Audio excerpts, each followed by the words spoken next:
When my wife and I got married, a friend of ours gave us a book called The 5 Love Languages, and it gave a really interesting perspective on what love is and how men can understand it. Today I want to look at the 5 love languages in brief to see if the book might make a difference for you.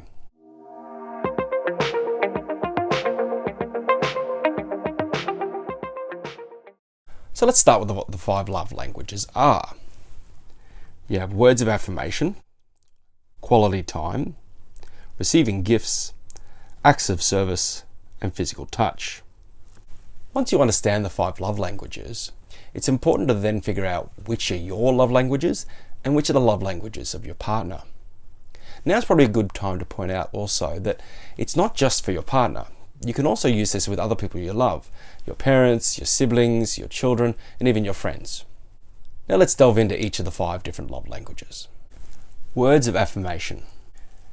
When you affirm your partner, you're complimenting them on what makes them special, what you appreciate about them, or how they make you feel special and loved.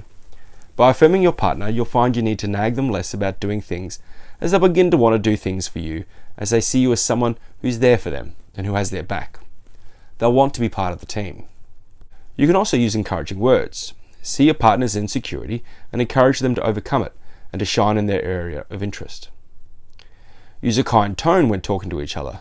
Forget sarcasm and snarling. Aim for compassion and understanding. Finally, make requests to your partner, not demands. No one's the boss in the relationship. You're working together to build something great. Quality time. Quality time with our partner isn't sitting on the couch together and staring at the TV screen, or worse, our phones. Quality time is being together and talking to one another, giving each other our undivided attention. If you're not used to doing this, it's going to take some practice and may require you setting yourself a routine of choosing a certain space and time to stop and ask your partner how their day was, and for you to talk about how your day was as well. You need to practice not letting your worries or thoughts of the day enter this time and space.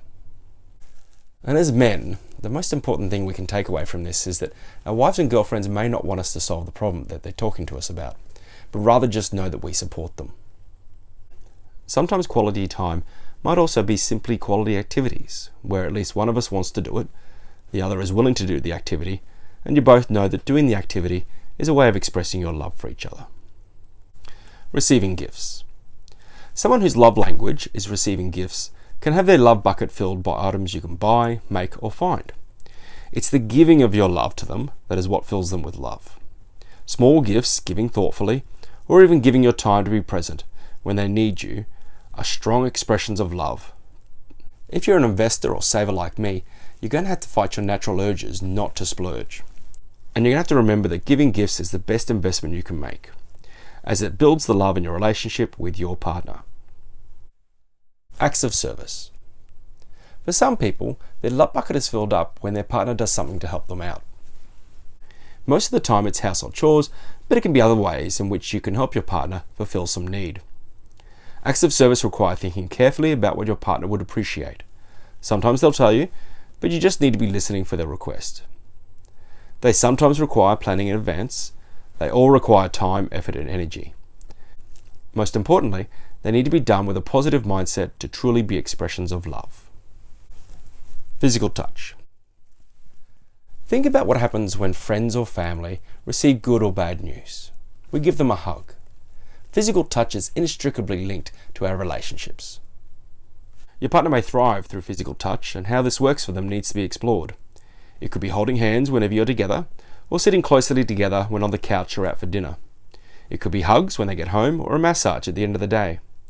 Having an honest conversation with your partner about their needs for physical touch and what they feel comfortable with is imperative. So that's a quick summary of the 5 love languages.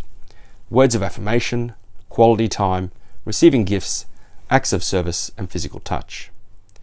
Now, if you can't find the book or can't currently afford to buy it, you can take a quiz online to help you determine where your love languages sit and which ones are most prominent for you. I've put the link in the description below. If you're currently single, taking the quiz and understanding what your love language is can help you in finding and nurturing future relationships. If you're in a relationship, then taking the quiz and asking your partner to take the quiz can help both of you discover how you can make your relationship better. And ultimately, that's what will help you become a better Aussie man. Thanks for watching this video. If you liked it, let me know. And if you haven't already, subscribe to the channel. As always, keep being a better Aussie man.